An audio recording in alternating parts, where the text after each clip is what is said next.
Bonjour et bienvenue, on se retrouve dans une nouvelle vidéo, aujourd'hui encore à Bordeaux, en plein soleil, dehors. On va croire qu'il fait beau tout le temps à Bordeaux. Et je crois que ça va finir comme ça. Hein. Il fait plus beau à Bordeaux ou à Biarritz? À Biarritz, il fait quand même très très beau, mais il y a du vent et il pleut aussi. Donc ça alterne. C'est à peu près la même température qu'ici, j'imagine? Ouais, c'est à peu près la même chose, sauf que dans une journée, t'as 6 météos différentes. Voilà. C'est à quoi, Bord de mer, quoi. 2 heures d'ici? 2h30, ouais. C'est bien. et aujourd'hui, on reçoit Jérémy, qui va nous parler de son histoire et de sa vie, qui va être notre père castor du jour. Comment ça va? Bah écoute, ça va très bien, toi. Bah écoute, la vie est belle. Et toi, Maury? Bah, moi, j'adore quand il fait beau. Donc, dès qu'il y a du soleil, je suis content. C'est pas mal, hein. On est pas mal. Je me suis réveillé ce matin. Je me suis dit... Par contre, j'ai vu que tu m'avais envoyé un message à 9h13. Donc, je sais pas si ça a attendu longtemps. Non, j'ai pas attendu longtemps. Et en fait, si tu veux, ces trucs d'Alsacien, ça, on arrive toujours un quart d'heure avant. C'est la bonne heure, c'est un quart d'heure avant.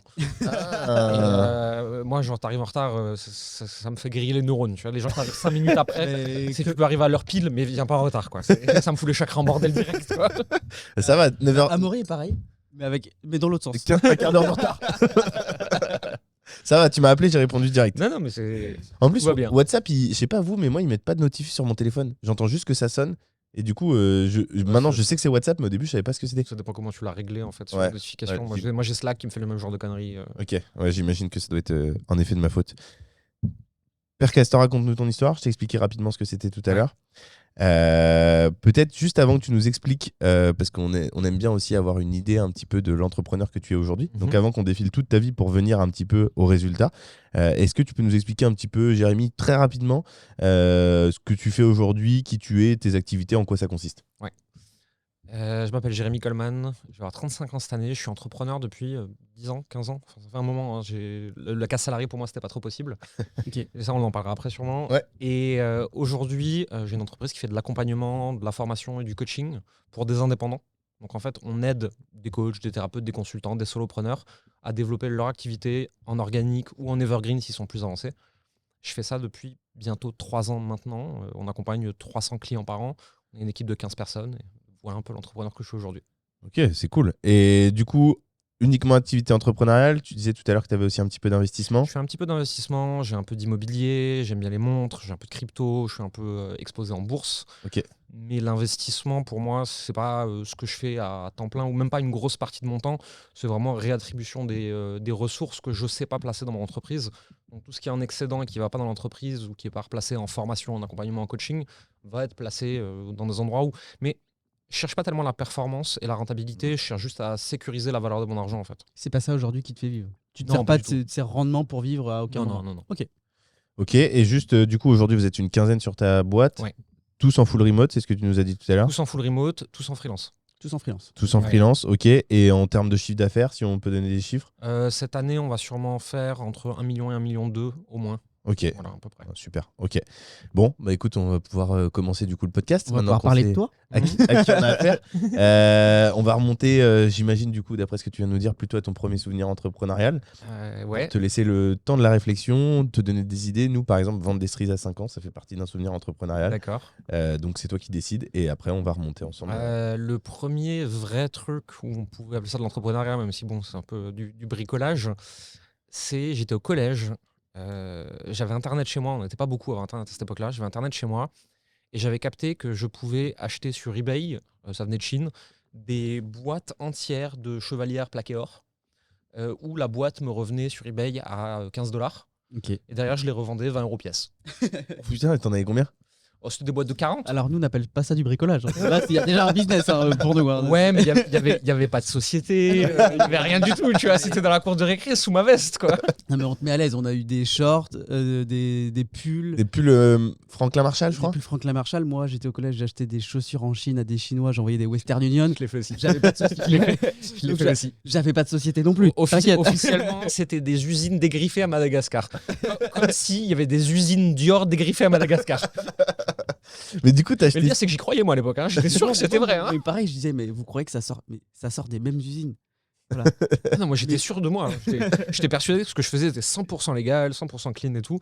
Après, c'était bien avant qu'il y ait toutes les nouvelles lois qui passent sur la répression des fraudes, sur la contrefaçon, sur les copies, etc. Mm. Donc, je pense que c'était déjà pas terrible au niveau de la loi. Mais c'était moins chaud que quelqu'un qui ferait ça aujourd'hui, tu vois. Oui, on était moins au courant, voilà. On peut dire, on Et savait. même, il n'y avait pas. Déjà, on peut dire qu'on savait pas. Et foncièrement, moi, vraiment, On savait pas. Je savais pas. J'étais naïf comme pas possible.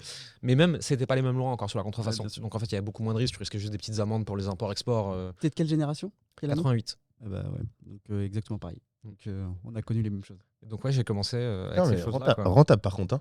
Ah ouais, c'était bien. Parce que 15 € la boîte, 40 en une, t'avais amorti, les 39 autres, c'était du bénéfice. Ouais, c'est ça, ouais. Non, c'était pas mal, ouais. Et ça se vendait bien. Ouais. Ouais, franchement, ouais. J'avais des copains qui habitaient dans des cités. Là-bas, tout le monde voulait des chevalières. Personne n'avait les moyens de s'acheter un truc à 500 €, tu vois. Enfin, c'était impensable. Et tout le monde était content d'avoir un truc qui brille sur les doigts, quoi. Putain, non, mais t'imagines, t'en écoules par quoi, contre, une par mois, j'imagine De boîtes Ouais. Ou à peu près. Bon, après, je l'ai pas fait très très longtemps. Hein. Ok. J'ai fait Honnêtement, 2-3 boîtes, pour l'instant, c'était déjà sympa, hein, mais. Bah, tu m'étonnes. c'est le business plan le plus rentable. Hein. Ouais. Tout ce qu'on a eu pour le premier Ouais, business, c'est c'est le vrai. plus rentable. Ah, Ça. mais c'est plus rentable que ce que je fais aujourd'hui. Hein. Les marges n'étaient pas les mêmes. Hein. Quand même. Hein. Non, mais c'est vrai qu'on a. Putain. Ce qu'on a eu, je gagne 20 € par t-shirt, machin et tout. Moi, bah, pareil, les chaussures, bon, on gagnait pas beaucoup. Là, ouais. Là, félicitations, bravo. Ouais. C'était rigolo, ouais. Putain. Peut-être en fin d'année, quand on fera les Oscars de Père Castor, t'auras peut-être ton prix, tu vois. Ah non, on a fait plein de trucs comme ça. Pareil, il y avait des gens que je connaissais qui avaient des boîtes d'import-export avec la Chine pour des cadeaux publicitaires d'entreprise, trucs comme ça. Ok. Sauf qu'en fait, tu pouvais choper des appareils photo numériques, même s'ils marchaient pas terrible, tu vois. Sauf que nous, on les touchait à 10 €. Et on les revendait à nos potes pour 20, 30 €. Ils étaient très contents. Dans le commerce, ça valait 150. Mais il y avait des bons deals comme ça. En fait. Et tout l'enjeu, en fait, si tu veux, c'était de savoir faire venir des marchandises de l'international Le sourcing. à une époque où c'était pas du tout aussi simple qu'aujourd'hui. Il n'y avait pas d'Alibaba, même sur eBay, il n'y avait pas grand-chose. Il fallait connaître des gens sur place, des gens qui faisaient déjà ça à grande échelle. Et quand on envoyait y des avoir des Western potes, quoi. Union, il fallait quand même avoir un peu les couilles d'envoyer. J'ai envoyé des 400, des 500 balles à Western Union, Et puis d'envoyer un code. Non, et puis les Western Union, ça allait, mais quand tu devais faire des mandats via la poste et que la poste, il te renvoyait des cartons toutes les 2 semaines, ils te regardaient, genre, vous faites quoi dans la vie, monsieur? Non, Ouais, mais puis on a fait- t'avais 12 ans en plus. Non, un peu plus tard, collège, 15 ans, un truc comme ça. Ok. 15 ans, collège, début de lycée, je crois que c'était à peu près. Ok. Bon, et alors la suite, ça a été quoi La suite, moi j'ai eu mon bac, je suis parti à la fac. Bac quoi suivre bac ES. ES, ok. De toute façon, sur la chaîne, c'est ES ou STMG. Ouais. Il n'y a pas de. Y a pas d'autre. Mention, t'as eu de la chance, hein, donc 11 et demi. Mais j'étais un élève de toute façon assez moyen, hein, parce que je foutais rien surtout. Ouais. Je pars à la fac pour suivre mes potes. Ok. Je vais en AES, je savais pas ce que Strasbourg c'était. Ouais. Ok. Je savais pas ce que c'était AES. AES, c'est. Administration économique et sociale. Ouais, c'est ça, ouais. Aucune idée C'est de ce que ça économique. veut Ouais. dire. Et je vais là-bas, j'arrive en première année, j'arrive au premier cours, le doyen qui dit les cours sont facultatifs. Mon cerveau s'est bloqué. La fin de sa phrase était mais fortement conseillé, mais j'ai pas eu le temps d'entendre la fin de la phrase, j'étais déjà dehors. Donc première année, je suis quasiment pas allé, je retape, je valide une partie des matières la deuxième première année, je me rends compte que ça sert à rien, ça me conviendra Parce qu'en absolument plus, pas. comme tu retapes, donc du coup, tu refais pas toute la deuxième année, là, encore plus cool, parce que t'es pas obligé de faire toutes les matières. Ok, un Ouais. carnage. Ok. Mais assez vite, je me rends compte que ça marchera pas, et je pars à l'ISEC Strasbourg en école de communication. Ok. 3 années de tronc commun ponctuées par l'absentéisme. Je leur ai battu les records de l'école. Et pourtant, tu sais qu'en école, c'est compliqué de les Ouais. battre. Ouais, non, Parce qu'il y a des tueurs. Là, je crois que je suis en- je suis Brille top par son 3. absence, c'était ça Ouais, un c'est peu le- ça, top 3. Oui, par son- Il y a des cours où je pouvais travailler autant que je voulais, j'avais 3 de moyenne. Compta, droit, des trucs comme ça, c'était pas la peine. Il y a des cours où j'y allais pas du semestre, je me pointais au partiel, j'avais 18. Et il y avait des trucs entre les deux où les profs étaient brillants et j'adorais aller à leurs cours et j'avais 15 de moyenne et je m'éclatais avec les profs. Ok. Et c'est à peu près sur cette même période où je lance mon premier blog, qui était juste des chroniques en ligne, etc. C'était les tout débuts de WordPress, pour situer un peu le contexte. Fallait encore tout coder, quoi. Il n'y avait, pas de drag and drop. Hein. Fallait l'uploader, tout ça. Ouais, Sur, fallait- One fallait- and one, fallait fallait- l'uploader. Ok, Ouais, j'ai fallait tout j'ai connu. coder, c'était très compliqué. C'est l'époque où pour mettre un formulaire newsletter sur ton site, il fallait coder avec Aweber, ça prenait entre 3 et 6 heures à quelqu'un de débrouillard. Sachant qu'on n'était pas dev, nous, tu vois, un dev sur Ouais, fait ouais. 3 minutes, mais moi j'avais aucune idée de comment coder quoi que ce soit. Hein. Oui, tu demandais pas à ChatGPT, peux-tu me faire. Non, c'est pas Le de ChatGPT. Non, même Google, ça marchait pas comme maintenant. Enfin bref, c'était l'ICOS. Hein. Ah oui, c'est l'ICOS, oui, putain. Donc je lance un premier blog. Alors c'était Sur juste des quelle chroniques. thématique? C'était des chroniques satiriques. Ok. Pour m'éclater plus qu'autre chose, mais ça m'a. Je me suis fait la main en fait. Hein, Donc en 2010, à peu près 2010, ouais, ça doit être ça à peu près, ouais. Je continue à m'amuser, je continue mes études. Blog sur chronique satirique Ouais. Pas d'idée de monétisation, tu voulais Non, pas juste du tout. rigoler Non, pas du tout, je voulais me marrer. On a mis du AdSense dessus. Je pense qu'on doit gagner 10 € par mois, quoi. C'était pas la grande époque. Hein. Ça marchait? Ouais, il y avait un peu de trafic, ouais, ça avait ranké, mais le SEO, c'était pas ce que c'est aujourd'hui, tu vois. C'était facile de ranker à cette époque-là, en fait. Ok. Tu faisais n'importe quel article de 300 mots avec la requête dans le titre et c'est bon, tu rankais en page 1, quoi. Ouais. Il y avait rien, en fait. C'était le tout début. Ouais. Une bonne balise H1, H2, H3. Ouais, les mots keyword stuffing, etc. Enfin, tout ce qu'il fallait pas faire, mais à l'époque, ça marchait, quoi. Tu bourrinais un peu. Ouais, c'est ça, tu mettais du SEMrush, des trucs comme ça. Et ouais, ça, c'est tout passé. T'allais inscrire ton site sur 27 annuaires. Sur 27 annuaires éclatés. Ouais. Tu mettais tes mots-clés sur le fond du site en transparence pour pas que les utilisateurs les voient et que Google les détecte. Les techniques de forceur qu'on a Ouais, complètement. Et 2012, je lance un blog d'abord sur la mode masculine, parce que je m'intéresse au sujet à cette époque-là. Okay. Ce blog deviendra un média à part entière, qui se classera 4e au niveau national sur la mode masculine. Donc, c'est-à-dire les 3 premiers les 3 premiers à l'époque, c'était Bonne Gueule, Comme un camion, et je sais plus si c'était Very Good Lord ou Jamais Vulgaire qui était au-dessus de nous encore. Ok. Ou peut-être les deux, on était 5e, je me souviens plus exactement. Mais ouais, du coup, c'était assez ouf. Tu dois avoir beaucoup de trafic. On faisait 40-50 000 visites par mois. Ok. Sur une niche. Ouais. Parce que la mode homme. À l'époque, c'était encore une niche. Aujourd'hui plus, mais à l'époque, ouais. Et vous étiez, en plus, vous étiez encore étudiant? Ouais. Est-ce que j'avais fini? J'étais en fin d'études, moi. Ok. Oui, parce que j'ai fait mon mémoire de master sur comment monétiser un blog sans publicité. Ok. Et justement, en fait, on a lancé un e-book, un livre papier, un programme de coaching sur le vêtement. Ensuite, on a fait des collabs avec des marques. Quelle année ça? Ça devait être 2014, dans ces eaux-là. Ah ouais, donc en fait, tout ce qu'on doit faire entre guillemets aujourd'hui, tu l'as déjà fait en 2014 sur un testing. Ouais, mais bon, je l'ai fait à petite échelle. Non, mais, à l'arrache, mais ouais, je l'ai maintenant, ouais. Ouais, non, mais et combien de personnes ont fait ça en 2014 On était 3. Ok. Voilà. Non, pas sur la mode masculine, hein, je sais rien. Mais... Non, mais ce que je veux dire, c'est que déjà d'aller chercher ces techniques-là pour aller chercher la monétisation, alors que le plus simple, effectivement, c'était la pub et les encarts, les beaux petits rectangles Google. Ouais, mais tu perdais l'indépendance. Bien sûr. Et en fait, c'est ça qui m'emmerdait dès le début. Je voulais pas être dépendant des annonceurs.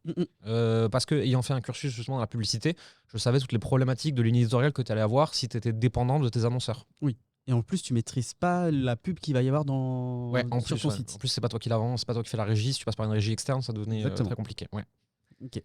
Et fort de nos succès, pensant qu'on était invincible, on s'est dit on va se lancer dans l'e-commerce. Et là, juste, tu gagnais de l'argent avec ça? Un petit peu, pas énormément, mais un petit peu, ouais. Tu pouvais en vivre? Ouais, tout juste. Ok. On faisait un peu de freelancing à côté. Mais du coup, donc c'est ce que tu disais tout à l'heure, t'as même pas été salarié en fait. Parce que si t'étais en sortie d'études. J'ai fait des stages plus. Ok. En fait, je me suis enfui. Parce que j'étais un très mauvais stagiaire. très mauvais stagiaire. Les entrepreneurs sont des très mauvais salariés en général. Ah, mais parce qu'on a un problème avec l'autorité. Bien sûr. Et la hiérarchie. Moi, si tu veux, alors j'ai fait des stages où la personne au-dessus de moi, je la trouvais profondément brillante, elle a tout à m'apprendre. Et donc je fermais ma gueule et j'étais un bon petit soldat. Et j'ai fait des stages où je trouvais qu'on me donnait des trucs à faire que je trouvais bêtes. Et j'avais du mal à me retenir de le dire. Donc, ça n'a pas marché. J'ai expliqué un jour à un maître de stage la théorie des avantages comparatifs de Ricardo. Et donc je lui ai dit Erreur 404. Tu te rends bien compte que ce que tu me demandes de faire, tout le bureau peut le faire. Et que par contre, l'optimisation web marketing que je suis censé faire, je suis seul à pouvoir le faire. Est-ce que tu penses que c'est une bonne utilisation de mon temps et des ressources de l'entreprise? C'est là où le bug. Après cet épisode-là, pendant le mois qui restait, on m'envoyait promener le chien. On voulait plus m'avoir dans les pattes. Non, vraiment, j'étais une catastrophe. J'étais un petit con, trop arrogant, trop sûr de lui. Et, Ouais, tu dis petit con, mais est-ce qu'aujourd'hui tu penses que tu aurais changé? Ou tu dirais toujours la vérité en face? Non, je dirais toujours la vérité, mais peut-être que je le dirais avec moins de condescendance. Ouais, ok. Tu vois, il y a des façons de dire les choses. Tu l'as dit là comme ça, là, ouais, comme tu l'as dit. À peu près, ouais. Plus d'intelligence de situation, on va dire.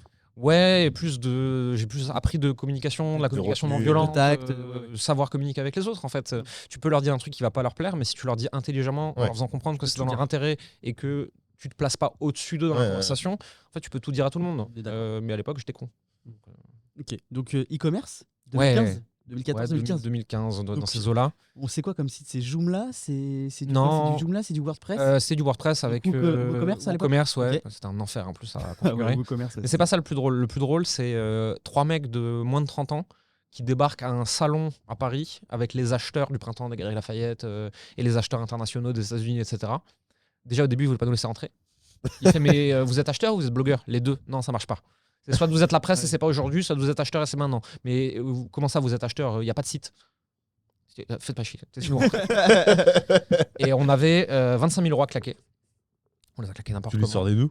On a réussi à lever des fonds autour de nous, de love money, quoi, des proches, etc. Ouais, On avait monté une boîte et on s'était dit qu'on était des génies. On fait le tour du salon. À l'époque, je m'entendais très bien avec le cofondateur de Bonne Gueule, Geoffrey Bruyère, qui m'avait dit, il a déjà de l'avance sur tout ça, lui, hein, vraiment, il comprenait bien. Il m'a dit, Jérémy, fais attention, pas de trucs trop pointus, on est en France, cherche des marques locomotives, des trucs que tout le monde peut acheter, etc. Je fais, oui, t'inquiète.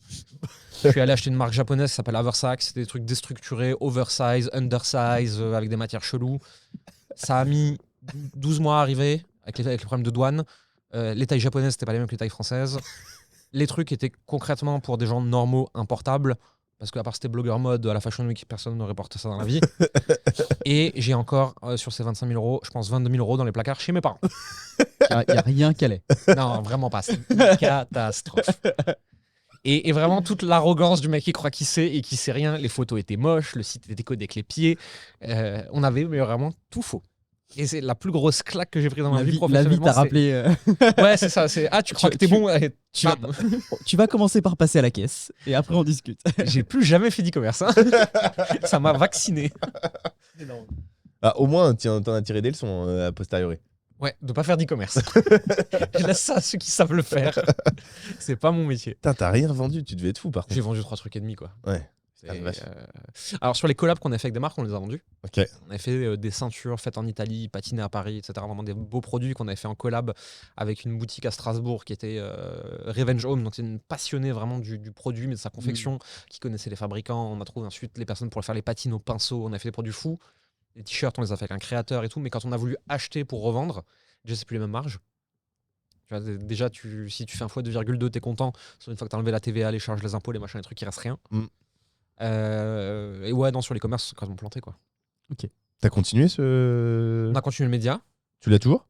Non, je l'ai revendu ensuite. Mais après. Ça peut se revendre. Ouais. En l'occurrence, c'est des gens qui voyaient le potentiel SEO.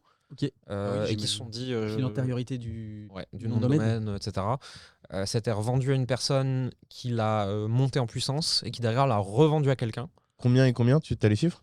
Quelques milliers d'euros, je sais plus le chiffre exact. Ok. Et la revente définitive, par contre, j'en sais rien. T'as pas gagné beaucoup d'argent avec ça? Non, pas énormément, on a quelques milliers d'euros. On a fait, c'était déjà très bien, hein. C'est un truc qu'on avait bricolé nous-mêmes. Tu l'as vendu quoi, en 2016-2017? 2016, ouais, je crois, un truc comme ça. Ok. T'as fait quoi ensuite? Du freelancing. En Ok. fait, tu sais, j'avais des compétences, j'avais une notoriété, j'avais un réseau. Puis t'avais appris 2-3 trucs là. Ouais. Et donc j'ai commencé à vendre en freelance de la communication digitale, social selling, storytelling du dirigeant, web marketing, rédaction web, optimisation emailing, enfin des trucs que j'avais appris à faire avec le blog. Assez vite, le freelancing est devenu une petite agence. Ensuite, je me suis rendu compte que faire du done for you pour les entreprises, c'était quand même très très chiant. Et que manager toute une équipe de freelance, ça me saoulait aussi. Donc je me suis transformé en boîte qui coachait les entreprises et les dirigeants. D'accord. Ok. Et vers la fin, j'avais quelques gros clients. On a coaché sur Instagram la branche pro de Sony. Et puis on avait quelques clients dans les télécoms, des trucs comme ça. Et un jour, j'ai un client avec lequel ça se passe pas bien du tout. La relation est très tendue. Parce que le CEO, il a validé, il y a quelqu'un qui nous a placé. Celui qui nous gère au quotidien, il n'aime pas notre gueule. Enfin, c'est un peu complexe comme dynamique. Okay. En gros, il y a des gens dans la boîte qui estimaient qu'on n'avait rien à foutre là, qu'on était nuls. Okay. Mais c'est pas eux qui avaient décidé. Donc c'est très compliqué en interne. Et le mec est en train de me gueuler dessus au téléphone en me disant mais je suis le client pour qui vous prenez.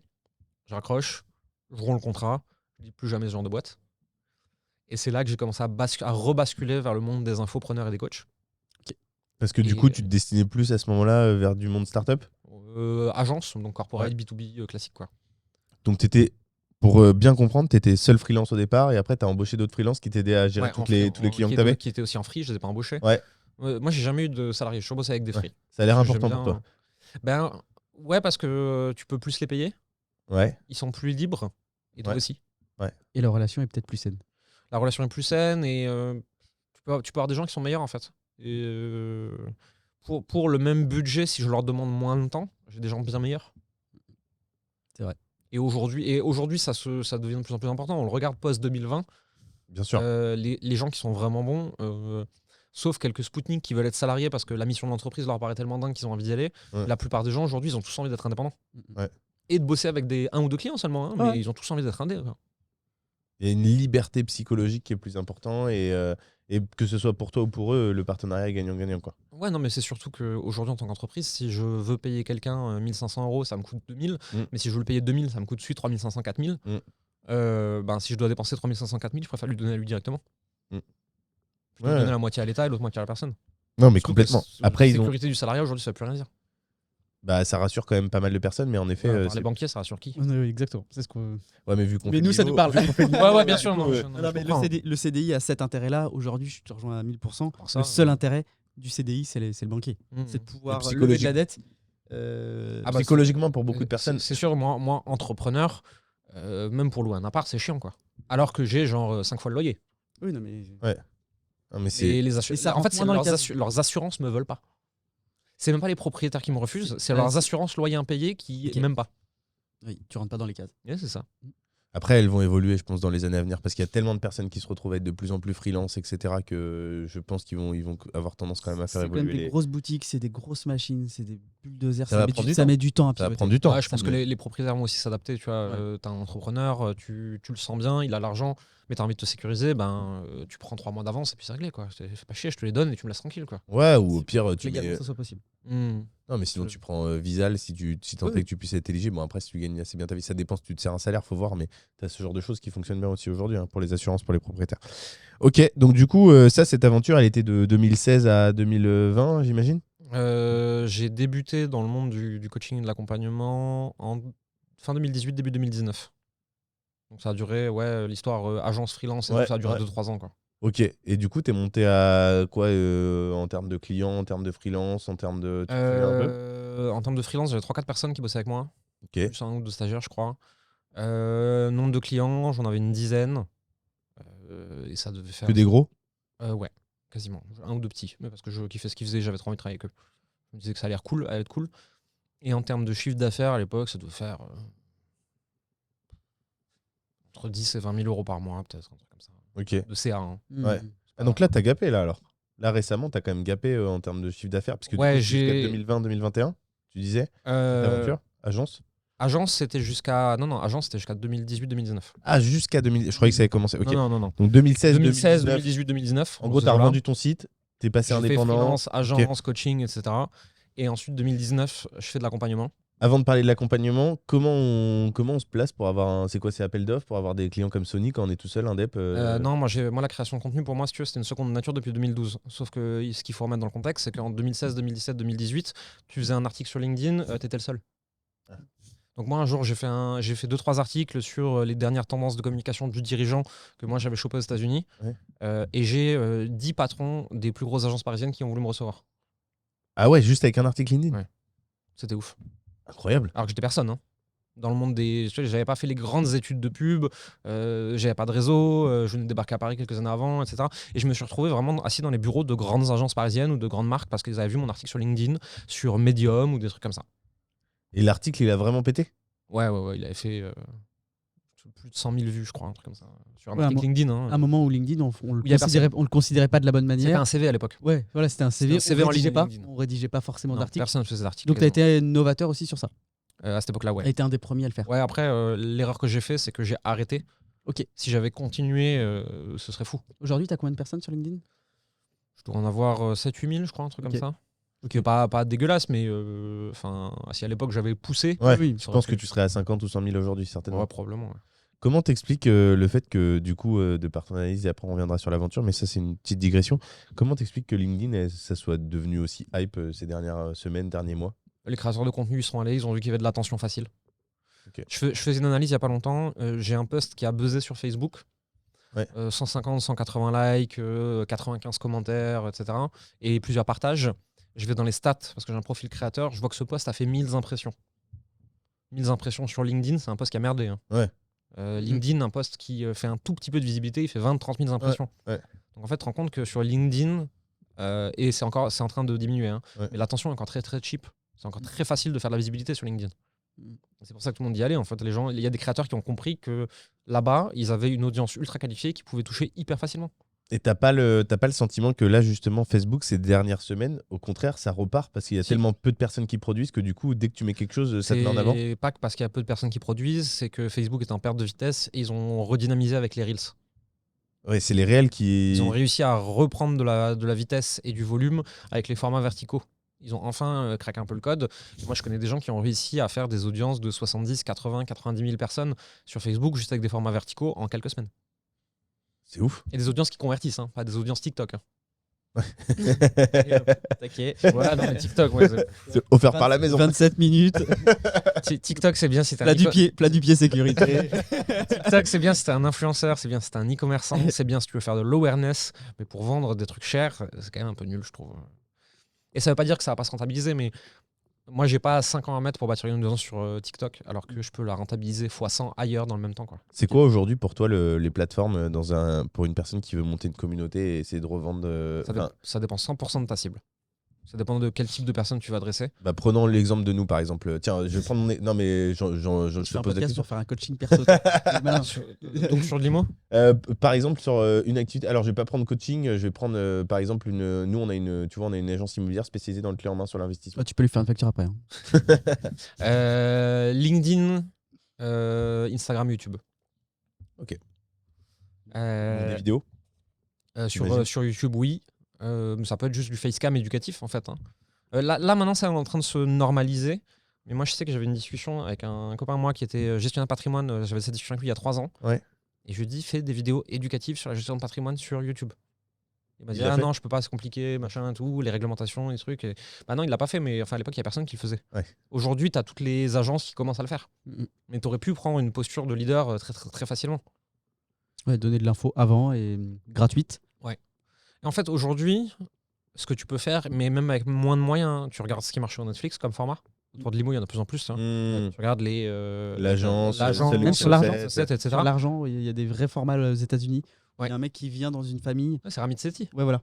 Et exactement. Hyper intéressant. Ramit Sethi, qui est un des mecs les plus connus au monde, mais surtout aux États-Unis, sur tous les sujets liés à la finance personnelle, à l'argent, etc. Alors, son livre est extraordinaire, c'est un putain de best-seller. Pour autant, quand t'es un peu éduqué, tu lis le truc, tu fais ouais, ok. Vous avez le droit d'avoir plusieurs banques, no shit. mais c'est te dire acheter des actifs et pas des passifs. C'est te dire le niveau moyen des gens, en fait. Ah non, mais c'est une catastrophe. On y est confronté tous les jours. Le niveau est catastrophique. Mais ouais, donc si aujourd'hui tu veux développer une agence, LinkedIn, Instagram, ça commence à être plus difficile qu'avant, surtout qu'actuellement l'algo il fait bien ramener tous les créateurs. Ouais, c'est sûr. LinkedIn, YouTube déjà, tout simplement. Ok, mais pas. Tu ou un vois, j'ai un podcast, truc que tu m'aurais dit podcast Facebook. vidéo. J'ai l'impression que Facebook en ce moment, c'est le. Là, depuis quelques jours, quelques semaines, c'est le nouvel Eldorado. Ça dépend du type de bien que tu veux vendre et à qui. Si tu veux vendre du clé en main, tu veux quand même des gens qui sont un minimum éduqués et qui aient un minimum de finances, mais qui n'ont pas le temps de s'emmerder. Les gens qui ont de l'argent, de l'éducation et pas le temps, ils sont sur LinkedIn. Exactement, c'est vrai. Si tu voulais vendre du grand public, Facebook, ouais, clairement. Ouais, tu veux vendre des croquettes pour chiens, tu vas sur Facebook aujourd'hui, et là, c'est peut-être la meilleure manière de le faire. Et encore, tu vois, par exemple, typiquement, des croquettes pour chiens, tu vas sur Instagram et TikTok. Ok. Parce que tu vas avoir plein de vidéos trop mignonnes de gens qui font des trucs drôles avec leurs chiens, et tu passes une pub à ce moment-là. Ou alors, tu prends ces créateurs-là pour faire ta pub. Ouais, ok. Hyper intéressant. Donc, du coup, merci du coup. Donc, du coup, indépendant pendant 2-3 ans. Ouais. Ce qui t'a fait switch pour passer à. J'en avais marre des clients corporate. Ouais, c'est ce que tu disais. Ok. Vraiment, je leur jette pas la pierre, tu vois. C'est juste, en fait, moi, j'arrivais pas à travailler avec eux. Ok. Ça marchait pas dans la relation. Peut-être que j'étais pas encore assez professionnel, c'est possible aussi, tu vois. T'avais Non, t'avais 30 ans, à peine 30 ans. Un petit peu moins de 30 ans, mais moi, ça passait pas. Donc, en fait, je me suis dit, je vais aller travailler avec des gens que je connais bien parce que je les ai fréquentés plus tôt dans ma carrière. C'est les infopreneurs, les blogueurs, les entrepreneurs web, les coachs. T'avais déjà un réseau comme aujourd'hui ou pas aussi gros, non, pas aussi gros. Mais je connaissais déjà quelques personnes. Parce que j'avais démarré dans les blogs en 2012. Ouais. Et à cette époque-là, en fait, c'était des infopreneurs. Tu t'es fait déjà un petit nom. Je connaissais quelques petites personnes là-dedans. Okay. Ça t'a permis de rentrer plus facilement ou pas forcément? Ça m'a permis de faire de la visibilité en faisant des interviews beaucoup plus facilement. À l'époque où personne n'en faisait, moi, je pouvais interviewer les plus gros blogueurs des thématiques à cette époque-là facilement. Ouais, tu leur envoyais SMS, ils te souvenaient de toi et puis c'était réglé. Ok.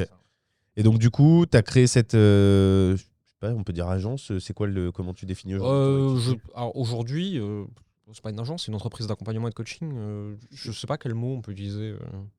On n'est pas un centre de formation non plus. Ouais, puis on peut pas dire que tu es que coach parce que tu n'es pas tout seul. Vous êtes une quinzaine, tu disais. Ouais. L'équipe coaching, c'est 6 personnes. Moi, j'interviens de moins en moins. On est une boîte d'accompagnement. Donc tu commences en 2019. Ouais. toujours sur la même structure ou tu as créé des structures Non, il y a eu différentes? plusieurs structures Ok. successives. 2018-2019, j'étais sur l'ancienne que j'étais encore en train d'exploiter. On a fini par la fermer. J'ai eu 2 ans avec un associé sur une autre structure. On s'est séparés. J'ai dû recommencer de zéro en avril 2021. Ok. Et entre avril 2021 et maintenant, j'ai remonté une boîte tout seul. Et t'es tout seul? Ouais. Ok. Et donc, cette structure, toi, t'as fait 2019-2021 avec un associé et t'as rien Ouais. repris ou vous avez fait moitié-moitié sur le business existant?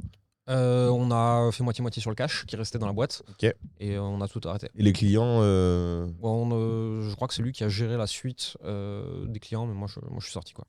ok. Ah, donc là, tu as créé une nouvelle boîte en 2021. Aujourd'hui, on est en avril 2023. En 2 ans, tu es passé de 0 à 1 million d'euros de chiffre d'affaires. Ouais, un peu plus. On a fait. Par an. Par an. Ouais. On a fait. En 24 mois, on a fait 1,6 million de chiffre d'affaires, je crois, un truc comme ça. Encaissé. Je parle pas en vente. Ouais, donc 2 millions en cours, en gros, ou 1,8 million, j'imagine. Ouais, sûrement un truc comme ça. Ouais, c'est important parce qu'en plus, j'imagine, c'est des petites factures que tu fais.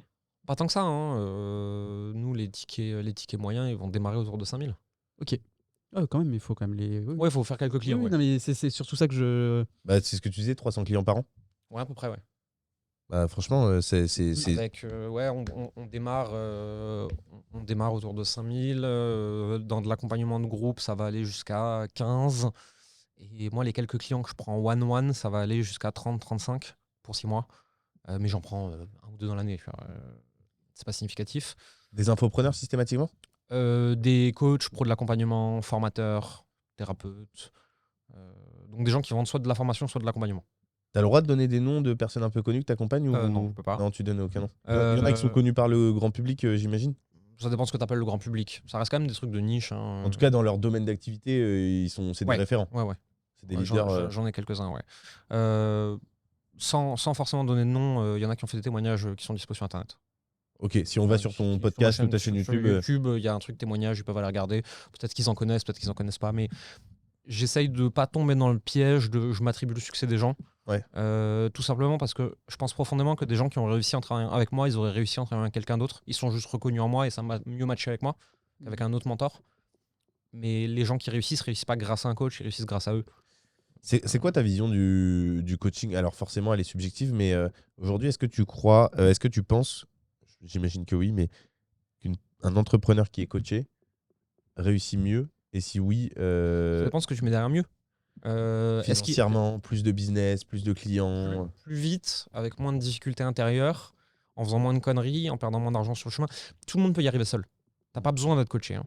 Par contre, je te donne un exemple. Moi, pour apprendre ce que j'ai appris, ça m'a fallu 15 ans.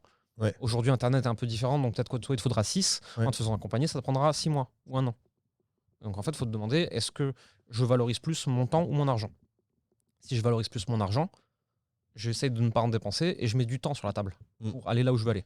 Si je valorise plus mon temps, je vais aller le plus vite possible, mais je mets mon argent en face. De toute façon, tu as argent, temps, effort. Choisis les ressources que tu dépenses pour accélérer. C'est tout. Est-ce que tu as besoin d'être coaché? Non. Mais c'est toujours ces phrases à la con. T'as pas besoin de chaussures pour courir, mais c'est quand même plus pratique. T'as pas besoin d'alcool pour t'amuser, mais c'est quand même sympa. Choisis ton poison, tu vois. Mais est-ce qu'on en a besoin? Non. Mais bon, c'est quand même mieux, quoi. Ouais, non, mais le parallèle est intéressant et ça permet en effet d'imager la situation. Donc tu commences en 2021. T'avais fait déjà des bons chiffres entre 2019 et 2021 ou ça continue sur la même traîne que la société? Non, il y avait des chiffres sympas, mais c'est surtout que c'était pas le même genre d'activité. C'est-à-dire que je gérais tout le business depuis mon téléphone. Je bossais 1 à 2 heures par jour. Et on faisait, avec un seul réseau social, pas de liste email, pas de site, rien du tout. Et on faisait entre 150 et 300 000 par an. Ok. En foutant rien et full profit. Ok. Et pourquoi t'arrêter alors? Parce que j'étais à une étape de ma vie où j'ai envie de construire quelque chose de plus grand. D'accord. Et qui serait donc à court terme moins profitable, c'est sûr et certain. Surtout en termes de travail, revenus. Mais aujourd'hui. Effort argent. Complètement. Mais aujourd'hui, on change des vies de gens, tu vois, vraiment. On a quand même, dans notre clientèle, c'est plutôt 80% de femmes, 40-45 ans, seules à la maison avec des enfants en reconversion. Quand des personnes comme ça, Ça a du sens, ouais. te disent je fais 3 000 € depuis chez moi, je peux passer plus de temps avec mes enfants, t'as changé une vie. C'est beaucoup plus gratifiant. Je préfère faire ça que ce que je faisais à un moment. T'aurais pu faire les deux? En montant en volume, tu peux pas continuer à travailler 1 heure par jour depuis ton téléphone. Ça marche pas. Aujourd'hui, j'ai une équipe de 15 personnes, il faut les gérer, il y a 300 clients par an, il faut s'en occuper. Je travaille pas 12 heures par jour, hein, loin de là. Ouais. Mais je peux pas travailler 30 000 par jour, à part si je suis en période de vacances, quoi. C'est quoi pour toi aujourd'hui une journée type? Moi, je me lève aux alentours de 4 heures du matin. Attention, il n'y a pas de miracle morning ou conneries comme ça. Je suis toujours été du matin. Ok. Y a des gens qui sont du midi ou du soir, chacun son rythme. Ouais, moi je me lève à 9h. Hein. Ouais, non, mais moi j'ai des potes avant midi, ils considèrent que c'est la nuit. Et non, mais tu vois, je veux pas que ça tombe dans l'entrepreneur inspirant qui se lève à 4 heures. Non, c'est juste mon heure naturelle sans réveil. Hein. Ok. Je suis un peu. T'as toujours été comme ça? 4 heures peut-être C'est pas, ton mais je horloge. me suis toujours levé vers 6 heures naturellement. Même quand facilement. t'avais eu 8 ans et que t'allais à l'école, tu te levais à 6h. Le matin, moi tu me réveillais, je sautais du lit, quoi. Parce que 4h, faut aller les chercher. Hein. Ouais, mais je fais pas exprès. Là, t'es réveillé depuis 5h là. 4 heures, ouais. T'as Pas vache. de réveil. Jamais. Le réveil, j'estime que c'est un instrument de torture. Le réveil, c'est bien pour prendre l'avion, c'est tout. Pas de ça, sinon. Ça me fout des bouffées d'angoisse, ce truc. Il dit ça en se levant à 4 heures. Ça n'a pas de sens, Ouais, cette mais discussion. Tu vas comprendre avec le reste de la journée, en fait. Je me lève à 4 heures. De 4 heures à 7 heures, je suis en train d'écrire, de lire, de regarder des vidéos, de me former. 7 heures, je vais au sport. 8 heures, 8h30, je suis au bureau. Je vais bosser en général. Soit je bosse jusqu'à midi, je rentre, je mange et je m'affale, jusqu'à au moins 16 heures. Je dors, hein, vraiment, je fais un bout de nuit, quoi. Sieste. Ah, c'est même plus une sieste, je dors 1h30. Je me réveille, C'est je une suis deuxième désolé, nuit. je sais pas quelle journée. Hein. Et de 16 à 18, je vais encore faire un ou deux rendez-vous. Ou alors, je reste au bureau et j'enchaîne en silo sans manger jusqu'à 15h. Mais à 15h, je rentre chez moi et j'ai fini la journée. Ok. Donc en fait, si tu veux, en termes de temps de travail, je fais une journée normale. Mais répartis Sauf différemment. répartie différemment que la plupart des gens, c'est tout, quoi. Ok. Couché à quelle heure? 21h. Ok. Et encore si c'est pas 20h, 20h30. Ah ouais? Et tu manges à quelle heure le soir? Du coup, tu manges que 2 fois dans la journée? Matin et. Je mange 1 à 2 fois dans la journée, ça dépend des fois. Midi et soir. Ok, donc Je mange pas le matin. Tu manges- quand tu te lèves à 4h, tu manges rien? Ah non, j'aime pas manger le matin. Putain, jeûne le- intermittent ou pareil, c'est pas un délire de. J'ai découvert que je faisais du jeûne intermittent, mais c'est surtout que j'ai pas faim le matin et que si je mange le matin, j'ai remarqué que En fait, j'étais lent après. t'as créé des trucs sans le savoir. En fait. Ouais, c'est un peu ça. Ouais. En fait, j'ai rien créé, juste j'ai fait ce qui me paraissait convenable pour moi, quoi. Ouais, t'as écouté ton corps. Ouais, c'est ça. 4h midi, tu dois commencer à avoir faim quand même sur le temps du midi. Hein. Ça va. Je peux tenir vraiment sans le moindre effort jusqu'à 15h, Ok. voire 16. Après, ça commence à être un peu plus dur. Mais du coup, quand tu manges à 16h, tu remanges pas à Non, 18h. je mange qu'une fois à 16h, et je mange pas en le lendemain. Et du coup, t'es dans l'opérationnel. Ton opérationnel, c'est quoi? C'est en contact principalement aujourd'hui avec tes collaborateurs, avec des clients? Avec les collaborateurs à 80-90%, Ok. le reste c'est avec des clients et sinon pas mal de contenu encore. Le closing, c'est toi qui fais encore les. Non. Ok. C'est plus moi, j'ai une équipe qui fait ça. Donc tu fais le contenu. Je fais le contenu, Ok. je manage les équipes. Et encore, c'est pas moi qui manage 100% des équipes. Aujourd'hui, il y a des gens, il y a des pôles qui sont indépendants. Et t'as 2 clients, gros clients par an Ouais, que tu fais en one-to-one. ouais. Et encore, tu vois, par exemple, là, actuellement, mon enregistre, j'en ai 0. Ok. Mais il y a 6 mois, j'en avais 3. Enfin, ça dépend un peu des trucs. Ok. Mais Donc ouais, en fait, aujourd'hui, t'es chef d'entreprise. Tu préfères cette position-là? c'est différent. Je sais pas si à un moment je reviendrai au soloprenariat ou pas. Pour l'instant, c'est cette position-là qui m'épanouit. C'est là où je grandis le plus, c'est là où je progresse le plus, c'est là où je m'éclate le plus. Faire monter et progresser des équipes, tu vois, et voir les gens devenir meilleurs, voire meilleurs que toi sur des trucs et tout, c'est hyper agréable à faire. C'est vraiment une belle aventure. L'entrepreneuriat seul, c'est moins fun. Tu sais, c'est une démarche qui est plus orientée, ouais, je suis digital nomade, je prends mon cash et je m'amuse dans la vie. Quand tu t'installes et que tu te stabilises, peut-être que tu as envie d'autre chose. Et pareil, pas d'injonction, chacun fait comme il a envie. Moi, j'ai eu une période de ma vie où je voulais juste engranger le plus de bénéfices possible et faire le con. Et c'était trop cool. Et aujourd'hui, j'ai l'envie de bâtir quelque chose, en fait. Ok. Et si ça fait un peu moins de profit, que ça demande un peu plus de temps, bah, c'est OK. C'est qui ton coach? Là, tout de suite, actuellement, j'en ai pas. Le dernier que j'ai eu, j'ai travaillé avec Mehmet Gül, qui travaille aussi dans mon entreprise aujourd'hui, et qui est un très bon copain. Au Mastermind? Oui. Ok, d'accord. J'ai bossé avec Margot Klein sur les blocages, sur l'argent, etc. J'ai fait beaucoup de programmes américains où il y avait du coaching, mais sur apprendre à manager, apprendre à progresser, etc. Je suis dans plusieurs masterminds en France. Là, actuellement, tu es dans plusieurs masterminds en même temps? Ok. Tu recommandes? Ça dépend où tu en es, ça dépend pourquoi tu y vas. Si tu vas dans un mastermind vraiment pour step up, non, 2 à la fois, c'est con. Faisant un et ensuite l'autre. Si tu vas juste pour rencontrer des gens, faire du réseau et étendre le monde des possibles dans ta tête, alors c'est cool, ouais. Ça peut être une bonne idée. Ouais, c'est ça. Ouais. C'est vrai que pour le network, c'est aussi une super solution. Moi, j'y vais pour rencontrer des gens qui pensent comme moi, voire qui sont plus grands et qui pensent plus grand que moi. Et juste pour en fait les fréquenter. Je paye pour fréquenter des gens plus avancés que moi, que j'aurais plus de difficultés à croiser dans la vraie vie au quotidien. Sinon. Ça t'apporte beaucoup de Ouais. connexions ? Ouais, 100%. Ouais, ça t'a permis de... Tu peux pas grandir si tu t'entoures pas de gens plus grands que toi.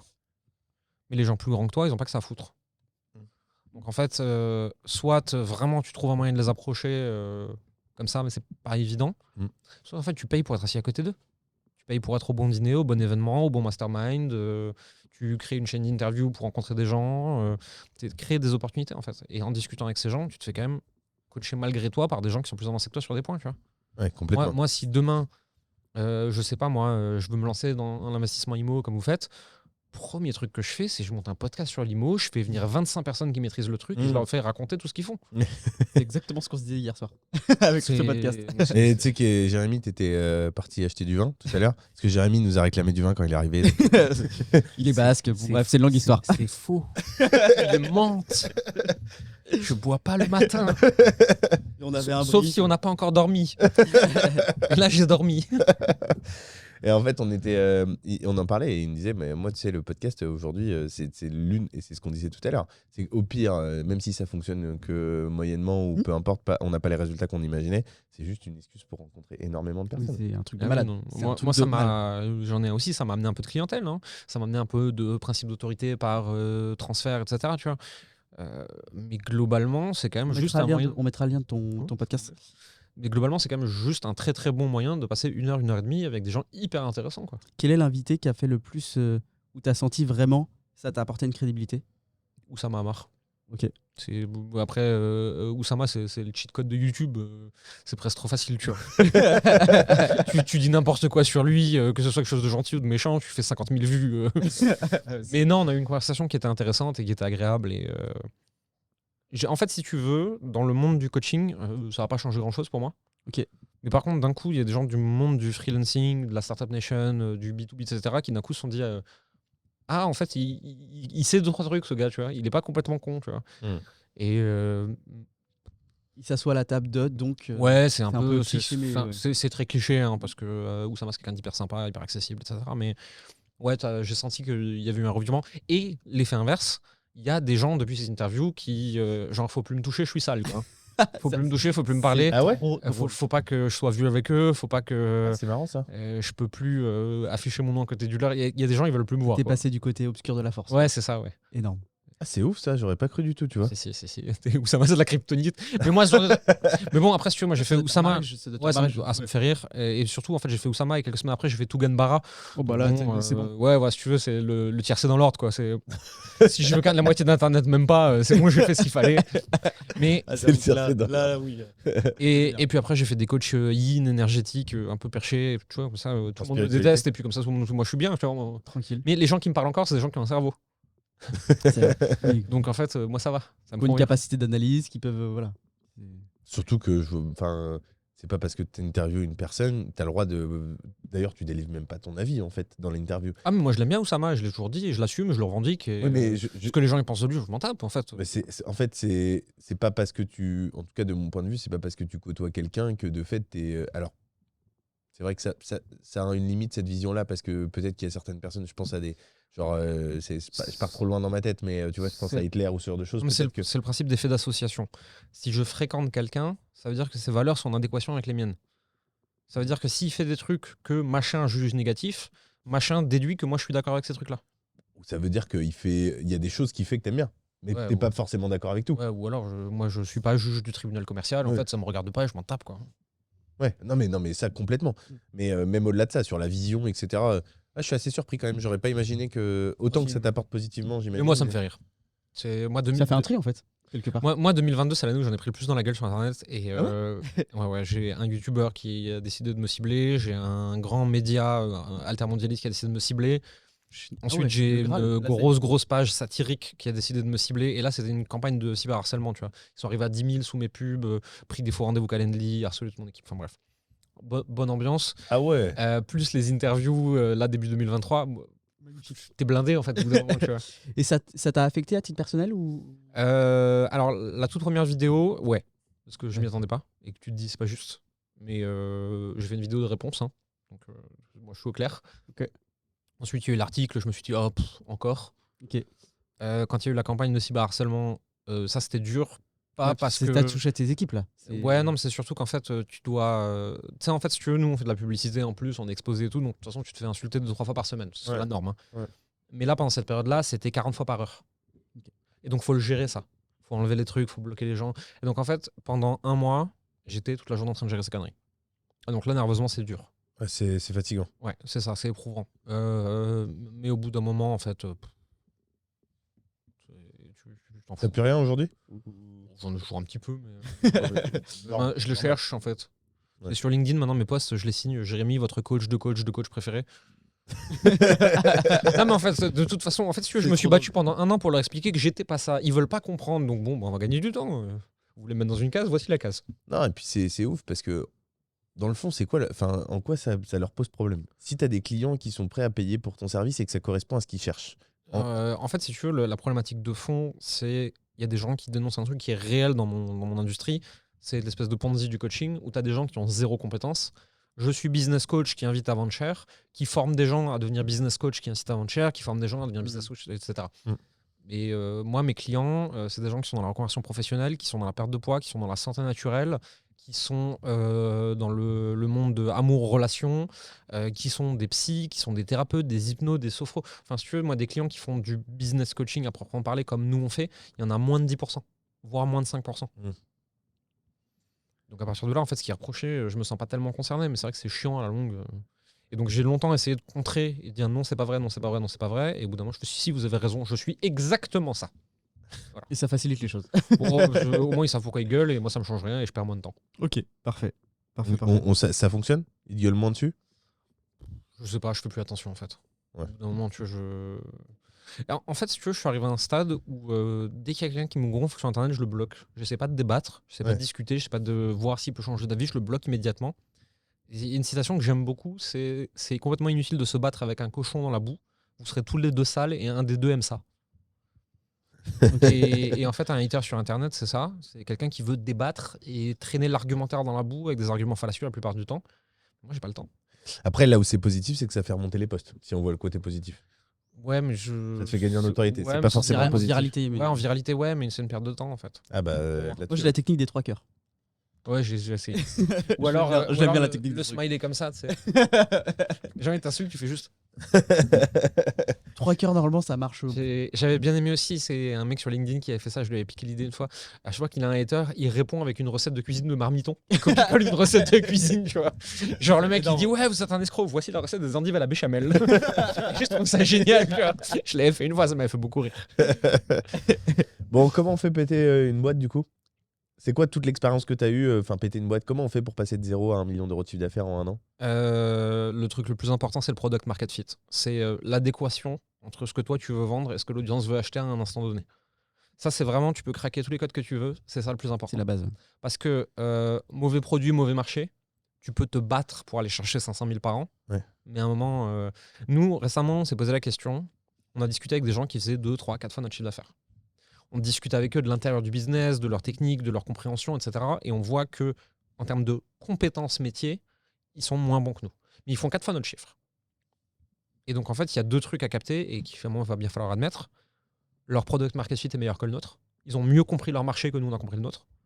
Et leur état d'esprit, leur mindset, leur énergie sont meilleurs que les nôtres. Parce que compétences métiers, c'est pas le cas. Et plus tu avances, plus tu te rends compte qu'en fait, toutes les règles, les techniques, les machins, les trucs, ça sert à rien. Product market fit, attirer l'attention, nurture cette attention, vendre ton produit. Il n'y a pas de hack magique en fait. Il faut devenir meilleur en acquisition, démonstration, monétisation. C'est juste 3 trucs à gérer. Hein. C'est pas fou. En fait, il faut être meilleur et il faut le faire tous les jours, encore et encore. Tester. Ton état d'esprit est ultra important. On parle de mindset, d'énergie, etc. On a l'impression que c'est des trucs you-you perchés au clair de lune.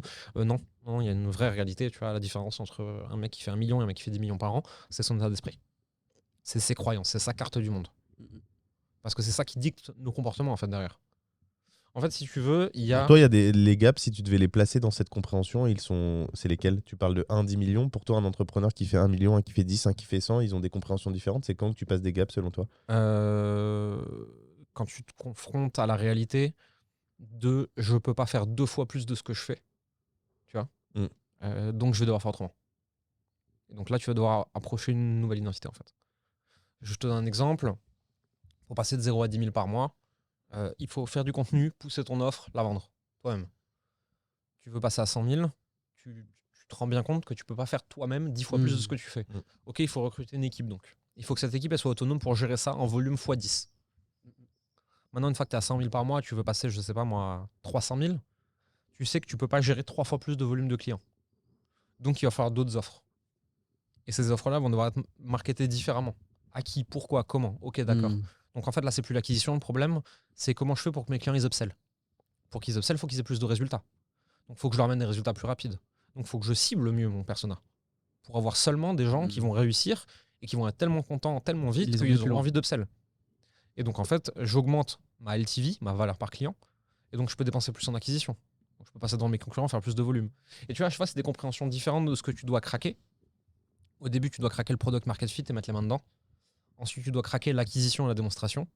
Et ensuite, tu dois craquer en général la rétention client. Okay. La rétention et valorisation.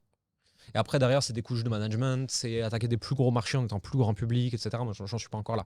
Moi, là, je suis dans la phase où je me dis, OK, comment. Et là, ça fait à peu près 6 mois que je suis là-dedans. Comment je fais pour que mes clients ils aient encore plus de résultats? On a rajouté des coachs, on a rajouté du customer care, on les sélectionne mieux à l'entrée, on a revu tout le parcours client, etc. Et là, on le voit, ce qui n'était pas le cas avant, on commence à avoir des clients qui passent d'un programme au programme du dessus. De plus en plus là. Ok, donc là, tu es en plein upsell. Ouais. Ok. C'est un souhait de ta part d'aller plus loin en termes de chiffre d'affaires? Ouais. Okay. C'est un jeu, je veux aller jouer au jeu d'après. Ok. C'est quoi l'objectif d'après? Cette année, ça va être entre 1 million et 1,5 million. On va essayer d'aller faire x2 sûrement l'année d'après. Foncièrement, si tu veux, moi je dis toujours un peu la même chose. J'ai une très très grande vision, je suis prêt à aller très très loin. On peut aller à une boîte qui fait 100 millions de valo, etc. Moi, il y a 3 règles en termes d'ambition. Alors, je ferai jamais un truc qui fait 1 milliard parce que ça, tu n'y arrives pas sans faire exprès. C'est fait ultra intentionnel. Et par rapport au type de marché où je veux aller, au type d'entrepreneur que je veux être, au type de solution que je veux amener dans le monde, etc., j'aurai jamais une boîte qui fera 1 milliard, même si je le voulais. C'est pas la peine. Même si tu tapais le monde entier, tu penses qu'il n'y a pas le marché pour 1 milliard? Non, pas sur ce qu'on fait nous.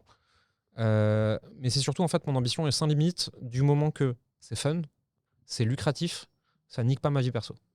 Ok. Et que tu t'amuses, ouais, c'est ça. Tu prends du plaisir. Tant que c'est fun, lucratif et que ça détruit pas ma vie personnelle, moi je vais continuer à avancer. Tu parles de business à 1 milliard en disant que c'est pas un hasard, etc. Tu as rencontré des gens qui étaient à ce niveau-là et un ou deux dans ma vie, ouais. Et tu sens que c'est pas un je hasard? veux pas leur vie en fait. Ok. Mais genre jamais. Ah ouais? Je change pas avec eux. Non. Tu me dis, tu peux récupérer leur vie là maintenant, demain avec 1 milliard, une boîte à plus d'1 milliard, mais tu récupères aussi tout ce qui va avec. Non, j'y vais pas. Pourquoi trop d'emmerde? Ouais. C'est ce qu'il faut faire pour en arriver là. J'ai pas vu grand monde qui a une vie équilibrée, épanouie. Tu vois, t'as un tel manque en toi que tu crées un truc spectaculaire. C'est bon pour le monde, hein, souvent. Hein. Et puis des fois pas aussi, mais. Et pour toi, moi. Mais c'est pas ça que je veux dans la vie, quoi. Intéressant. Des entrepreneurs qui sont partis de zéro? Je sais pas si sur une seule génération ils ont fait 0 à 1 milliard. Je crois que c'est 2 générations. Ok. C'est quelqu'un qui a récupéré et qui a fait fructifier. C'est un délire. T'imagines? Bah moi, le milliard me fait pas rêver non plus, donc ça là-dessus, je suis assez. Et ça sert à quoi en fait? Oui, c'est ça. Qu'est-ce que tu peux t'acheter à 1 milliard que tu peux pas t'acheter à 100 millions? C'est Xavier Niel qui disait ça. En fait, il disait, c'est ce que tu disais tout à l'heure, tu changes de jeu, c'est-à-dire que au début, tu joues avec des voitures. En fait, il disait, tu joues avec des voitures. Ensuite, quand tu pèses 100 millions, tu joues avec des avions. Et quand tu pèses 1 milliard, tu joues avec des fusées. Ouais, je me ressens pas le besoin d'avoir une fusée. Non, mais après. Et même d'avoir un avion ou un bateau, ça se loue. Hein. Comment tu gères ta vie perso, pro? Tout est un peu mélangé, tu scindes bien les choses? J'ai longtemps cru que je pouvais scinder. En fait, il n'y a rien à scinder du tout. Et en plus de ça, maintenant, ma femme, elle travaille avec moi. Donc, Ok. Tu pars souvent en vacances? Je pars souvent en déplacement, en voyage. La notion de vacances, pas trop. Tu travailles tout le temps? Ouais, quand même. Quand tu dis en déplacement, c'est que tu vas voir des clients ou Non, tu vas travailler? je vais travailler ailleurs, je vais voir des potes, je vais en famille, cool. je me balade avec des gens, etc. Mais je suis rarement off. Et tu vois, je vois l'année dernière, je me suis marié et même pendant mon voyage de noces, tu vois, vu que j'étais debout 2 heures avant ma femme le matin, je geekais des trucs de boulot, quoi. Je bossais pas, j'avais pas pris mon ordi, rien, mais j'ai geeké des trucs de boulot. J'aime ce que je fais, j'ai pas envie de m'arrêter. Ouais, t'es passionné. Tu travailles tous les jours? Alors le week-end, très peu. Ok. Alors en fait, si tu veux, moi le week-end ou les vacances ou les jours off, je vais bosser entre guillemets. Hein. Bosser, c'est regarder ce qui se passe, quoi. Hein. Du moment où je me lève jusqu'au moment où tout le monde se lève. Ok. La Ouais, t'as journée une part. petite phase, une petite parenthèse pour toi. Ouais, c'est ça. Ok. C'est quoi tes endroits sur la planète que t'aimes bien pour aller travailler, prendre l'air, t'aérer? Moi, je suis quand même particulièrement bien à Biarritz, là où je suis actuellement. C'est quand même très très cool comme endroit. C'est bizarre. Ouais. J'ai moins voyagé ces 2 dernières années. J'adore la Thaïlande, le nord. Ok. Même si là actuellement Shanghai. Ouais, Chiang Mai, ouais. C'est ouf de calme et de sérénité comme endroit. Même si là maintenant côté pollution ça devient un peu chaud quand même. Bon alors là c'est la burning season où ils crament les champs autour, de toute façon c'est irrespirable, hein. Il y a tout le monde qui part à l'hôpital. Mais même hors burning season, Chiang Mai ça commence à devenir très pollué, c'est un peu compliqué. Sinon moi je suis bien en France en fait, je suis bien à Paris, je suis bien à Strasbourg, d'où je viens. J'aime bien la Suisse. Je trouve Ok. ça cool, calme, etc. En fait, Je n'ai pas forcément envie d'y vivre, mais ce que t'aimes, c'est changer d'environnement en permanence. ouais. Et c'est ça qui. Tu penses que ça joue sur ta créativité, le fait de. Ouais, Une 100%. semaine. Ok. 100%. Ouais, en fait, c'est simple. Moi, tu m'assois dans un train ou dans un avion, déjà, j'ai 25 idées qui arrivent. Je sais pas pourquoi, j'ai toujours été comme ça. Genre, je suis bloqué depuis. En fait, si tu veux, Le mouvement te. ouais, au bout de 6 à 8 semaines au même endroit, sans bouger, ne serait-ce que 24 heures dans une autre ville, je dépéris. Et j'ai pas besoin de bouger énormément. Hein, tu sais, tu me mets 48 heures dans la ville d'à côté, c'est bon. C'est un peu Ouais, genre, bizarre. tu changes ton setup. Ouais, et c'est ça, ouais. Déjà, ok. J'ai besoin de changer de cadre, d'environnement, etc. Mais avec les années et avec le type de boîte que j'ai aujourd'hui par rapport à avant, je suis devenu quand même plus casanier, plus routinier, plus posé. J'ai moins envie de parcourir la planète avec mon ordi en mode digital nomade. C'est chiant, c'est fatigant en fait. On a essayé avec ma femme en quittant Paris. On s'était dit on va voyager 2 ans. Ça va être trop bien. On a voyagé 4 mois. On était épuisés, on avait qu'une envie, c'était de se réinstaller quelque part, quoi. Ok. Donc en fait, ton schéma, c'est plus ouais, une semaine à Lisbonne, une semaine là, une semaine Tu machin. reviens à Biarritz à chaque fois. Et, Ouais, mais un voilà. petit Alors là, passage. là, je bouge même plus autant que ça hein, actuellement. Je suis Ok. juste tout le temps à Biarritz, je suis très bien là-bas. Mais ouais, le schéma idéal, c'est un peu ouais, tu vas faire une semaine, ensuite tu restes chez toi 2 mois, Ok. etc. tu vois. Trop cool. T'as des enfants, toi? Non, pas encore. Tu veux? C'est prévu. Ok. Sur cette aventure entrepreneuriale du coup qui dure 2 ans, Mhm. vous êtes passé de 0 à 15 en 6 15. mois, non? Non, la première année, on est passé de 0 donc à 6 ou 7. Et là, En 2021? de 2021 à 2022. Et sur fin 2022-2023, là maintenant, on est 16, 17, un truc comme ça. Ok.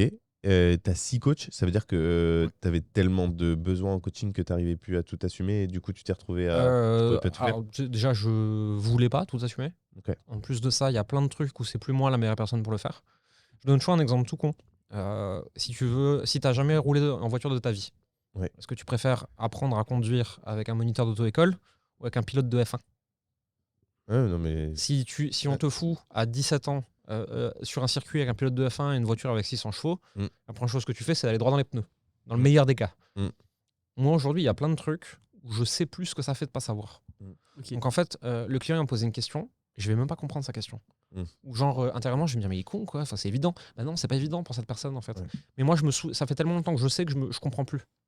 Et donc, pour ça, j'ai besoin de gens qui sont 1 ou 2 crans au-dessus des clients et 1 ou 2 crans en dessous de moi. C'est pour ça que des fois, des formateurs qui viennent d'apprendre tout juste une compétence, des fois sont des très très bons Ouais. coachs parce 100%. que ils comprennent tout de suite les peurs, les problématiques, les inquiétudes, ce qu'ils vivent, ils l'ont vécu peut-être il y a 6 mois, 1 an, et du coup, ça match tout de suite. Alors que, effectivement, toi, les problématiques, maintenant, ça remonte d'il y a quand même quelques 5-6 années. ans, ouais. Donc, l'émotionnel, les sensations, le ressenti, les peurs, les craintes. Mm. Moi aujourd'hui, je suis plus du tout la bonne personne pour aider nos clients à aller, par exemple, de 0 à 2-3 000. Ok. C'est pour ça que j'ai une équipe Par de contre, coaching. après, Ouais. Bah, ceux qui sont entre 5-10 et qui veulent aller chercher 20, 30, 40, 50, moi, c'est un truc pour moi qui a 12-18 mois, c'est encore très frais, je sais encore exactement quels sont leurs blocages, qu'est-ce qu'ils vont devoir dépasser, où est-ce qu'ils doivent recruter, où est-ce qu'ils doivent oublier, où est-ce qu'ils doivent focus, etc. C'est quoi ta meilleure réussite client que t'as emmené le plus loin? Une personne que j'ai eu en one-one qui a lancé un business de 0 et qui en 6 mois était à 40 000, je crois, par mois. Mensuel? Une personne qui est passée de 5 000 sur à quelle thématique c'était? business. Ok. Une personne dans la perte de poids qui est passée de 5 000 à 25 000. Pareil en quelques mois, sans publicité. Sinon, on a beaucoup de 1000, 2000 à 10 000 en quelques mois aussi. Mais je pense que les plus impressionnants pour moi, c'est pas des gens qui font des gros chiffres, en fait. C'est des gens qui ont des changements de vie Ouais. avec des chiffres normaux. C'est vraiment, genre, il me reste 6 mois de chômage. Et en fait, je vis d'un métier que j'aime, avec mes gamins, à la maison, en bossant. Il y a pas longtemps, une cliente qui nous a dit, bah, en fait, j'ai gagné 2 fois plus et je travaille 2 tiers moins. Et mes enfants, ils comprennent pas. Voilà, ça, tu vois, ça, c'est. Ça, il y a c'est- petite victoire Il là. y a plus de fierté pour moi de ça que de la personne qui fait 40 000. Ouais, puis je pense qu'aujourd'hui, peut-être en termes de communication, de pouvoir afficher des profils comme ça sur des chiffres normaux pour les gens normaux, parce que des fois, on en discute avec un euro, on dit, mais quand on voit des trucs, on a l'impression qu'on parle pas des mêmes euros, tu vois. Il y en a qui parlent encore en francs et nous, on parle en euros. Il y a des échelles qui sont plus les Ouais. mêmes, tu vois. Je me suis beaucoup battu sur Internet pour ça, en opposant les réussites normales et les réussites atypiques. Oui. Réussite atypique, ce que 0,01% de chance de gens vont faire. Réussite normale, ce que 99% peuvent atteindre. Mais la grosse problématique, c'est que comment tu fais pour avoir 99% de chance de faire 2-3 000 ? C'est pas du tout la même méthode que pour aller chercher 100 000. Et donc en fait, les gens qu'on envoie chercher 100 000 alors qu'ils veulent 5 000, on leur fait prendre des risques qu'ils n'ont pas besoin de prendre. Est-ce que tu penses que pour aller chercher 100 000, il faut passer la première étape des 10 000 obligatoirement Si ou- tu es un first-time entrepreneur, ouais. Ok. T'as pas le choix. Faut mettre les mains dedans, faut comprendre, faut capter, etc. Sinon, tu vas te brûler les doigts. Si tu as déjà monté 3 boîtes avant, non. Ok. Tu montes tout de suite ta Ferrari, quoi. Enfin, Il y a un parcours initiatique qu'il faut quoi qu'il arrive. ouais, mais sinon, en fait, tu peux pas former tes équipes si tu comprends pas ce qui se passe. Bien sûr. Ok. Je pense qu'on a fait pas mal de tours. Bah, franchement, c'est bien, c'est synthétique, j'aime bien. Moi. On va droit au but. Il nous reste 2 questions à te poser. Ouais. Est-ce que, et le temps que tu cherches au sein de ton esprit, je veux dire, dans ta tête, on va te donner des exemples pour que ça te donne des idées. Est-ce que tu as une passion, et tu en as forcément une passion inavouable pour te donner des idées? On a eu différentes réponses, C'est très très large. Ça passe de la spiritualité à la collection des jeux Kinder, aux serviettes, en passant par la masturbation. Il y a vraiment quelqu'un qui a osé dire ça, Ouais, quoi. la Il a vidéo dit- est en ligne. C'est 5 fois par jour. Euh, Il a 500 000 personnes sur Instagram. C'est quoi, c'est beaucoup. On a plus de 18 ans. Hein. Une passion inavouable. Moi, je suis assez monomaniaque. J'ai un besoin viscéral d'apprendre des trucs. Mais des fois, c'est des trucs utiles au business et hyper intéressants. Enfin, intéressant au sens tout le monde trouve ça bien d'apprendre ça. Et des fois, c'est les rabbit holes. Tu vois, c'est genre, je tombe dans un truc et je geek dessus. à fond. Le dernier truc où, genre, mais c'était une obsession maladive, je regardais ça sur YouTube 3 heures par jour. C'était les chanteurs de métal qui buglent. Et en fait, j'étais persuadé que c'était juste des imbéciles qui gueulaient et qui sneakaient les cordes vocales, en fait. Et en fait, il se trouve que c'est une technique de chant, de vibration des cordes vocales et de Qui- placement là, de la t'as gorge gratté. qui est oufissime. Là, t'as gratté. Et donc, en fait, ils sont du niveau technique des meilleurs chanteurs. Et ils sont pas du tout mal. Et donc, ça peut être ça, mais ça peut être aussi... J'avais maté à l'époque le film Premier Contact. Et ensuite, je me suis retrouvé sur Wikipédia à cliquer sur l'hypothèse de Sapir-Whorf sur le déterminisme linguistique. Et ensuite, je remonte les articles Wikipédia et je passe 6 heures pour comprendre la notion de déterminisme linguistique, à savoir la langue qu'on parle détermine notre façon d'être et de comprendre les choses. Qui est une hypothèse qui a été décriée, mais qui en même temps est un peu validée par certains. Enfin, et donc, vraiment, des fois, j'ai des rabbit holes comme ça où je vais tomber sur un truc et je vais passer beaucoup trop d'heures sur un sujet qui n'a aucune raison de passer autant de temps dessus, tu vois. Quand tu croises un sujet, ça peut m'arriver aussi. Tu croises un sujet et genre tu grattes un peu. Et puis en Ouais, fait- j'ai besoin de savoir. Et- Ça me gratte dedans, donc Ah je ouais, sais ouais, pas quoi. fou. Ouais, Ça va, c'est plutôt une passion inavouable. Ouais, ça va. C'est pas mal. intéressant. Et est-ce que tu as des passions? Non, mais non, des. Si, des passions. Si, Ouais, si, tu peux ouais. demander la Est-ce passion. que si tu tu veux. as d'autres passions que le business, que Business, sport, sport? Il y a lecture. quoi comme sport? Actuellement, je suis dans une phase où je fais surtout de la force athlétique, Ok. et de la musculation, mais j'ai eu des périodes où c'était street workout, ultra trail, marathon. J'ai eu plein de périodes dans ma vie. T'as fait un Ironman? Non, je fais Est-ce pas, que je fais pas de triathlon parce que je nage comme un caillou. Est-ce que tu es un mec? Est-ce que Et tu es un j'aime mec? pas faire du vélo en plus. Est-ce que tu es un mec de phase? Ouais, complètement. Ok. Mais en plus des phases très très monomaniaques, très obsessionnelles et. Bah oui, j'entends le trail, le métal. Ouais, non, c'est vraiment des trucs, Ok, trop cool. et pareil, tu vois, j'ai commencé à courir. 1 an et demi après, je commençais à faire des marathons. Et ensuite, je suis passé sur des trails de 55 km. Et puis à un moment, j'en ai marre de courir, je cours plus du tout, quoi. Alors que, tu vois, je fais du street workout, je maîtrise 95% des figures, sauf la planche, parce que, âge plus morphologie, enfin, ça me demandait trop d'efforts, j'avais plus envie. Et puis ensuite, j'arrête, j'en fais plus du tout. Je vais faire la musculation et je passe des barres à plus de 100 au bench, alors que j'ai jamais trop fait des trucs comme ça. J'ai vraiment des obsessions, quoi. Je suis un mec Obsession. obsessionnel. Et dans ma vie, j'ai eu un moment de ma vie la gémologie, vraiment quoi les pierres précieuses. Ok. Pierres précieuses et semi-précieuses. Et les timbres, le bodybuilding, des trucs qui n'ont ni queue ni tête. Et vraiment, c'est obsession maladive jusqu'à devenir vraiment dans les 5% les plus cultivés du pays sur un truc. Et ensuite, genre 6 mois après, je peux l'avoir T'arrêtes oublié, quoi. J'ai des trucs un peu d'autiste là-dessus. Et par contre, niveau business, t'arrives à y rester constant. Ouais, parce que je vais apprendre d'autres morceaux du business. Et parce que je regarde beaucoup ce qui se fait dans d'autres industries que la mienne pour voir ce que je peux rapporter dans la mienne. Et c'est aussi pour ça que tu veux constamment évoluer, parce que si tu restes au même niveau, tu vas te faire chier. Je me fais chier très vite. En fait, aujourd'hui, ça va parce que j'ai un bras droit qui est vraiment un intégrateur, un mec qui construit, tu vois, qui systématise et tout. Et donc, en fait, moi, je fais des trucs, je casse des trucs, il les sécurise. Je dois juste me tenir à carreau le temps qu'ils mettent tout droit. Et ensuite, j'ai le droit d'aller refaire des conneries. Tu vois. Oui, il gère vraiment l'opérationnel. L'opérationnel, on le gère à deux, mais c'est lui qui fait que mes conneries ne sont pas juste des conneries anecdotiques et deviennent des assets dans le business, en fait. Ok. Est-ce que les montres, c'est une passion Ou c'est vraiment, tu l'as pris vraiment du côté investissement C'est plus une passion quand même qu'un investissement. Ok. Maintenant, je suis pas passionné par la technicité derrière, tu vois. Ok. J'ai aucune idée de comment c'est foutu à l'intérieur. Et je me suis jamais trop penché dessus, peut-être que ça viendra. Hein. Ouais, en fait, un jour, tu vas péter un câble et tu vas être. C'est possible. Et tu vas connecteur au et tu niveau vas de- fabriquer ta propre montre. Je serais bien genre à faire ce genre de conneries. Aujourd'hui, c'est la beauté de l'objet. Ok. Sans me mentir sur le fait que c'est un objet statutaire, tu vois. Ok. C'est Oui, tu te racontes pas d'histoire à toi-même. non, j'ai une Rolex parce que quelque part j'aime bien ce que ça dit de moi, tu vois. Ok. Et C'est honnête. c'est ok, tu vois. Enfin, Ok. et j'essaie pas de me dire que oui, c'est parce que c'est un investissement, oui, c'est parce que j'aime bien ce qu'il y a dedans. En fait, je sais pas ce qu'il y a dedans en plus. Juste, je la trouve belle, je l'aime bien. Et encore, je vais te dire, je suis très influençable. Je me souviens de quand ils ont sorti la Daytona Oyster Flex, donc le bracelet caoutchouc. Je l'ai vu la première fois, je fais c'est quoi cette horreur 6 mois après, je voulais absolument me l'acheter. Parce que je l'avais vu partout pendant 6 mois et ça m'a grillé le cerveau. Je fais ça avec l'AirPod Max. Ouais, c'est quoi cette merde 3 mois après.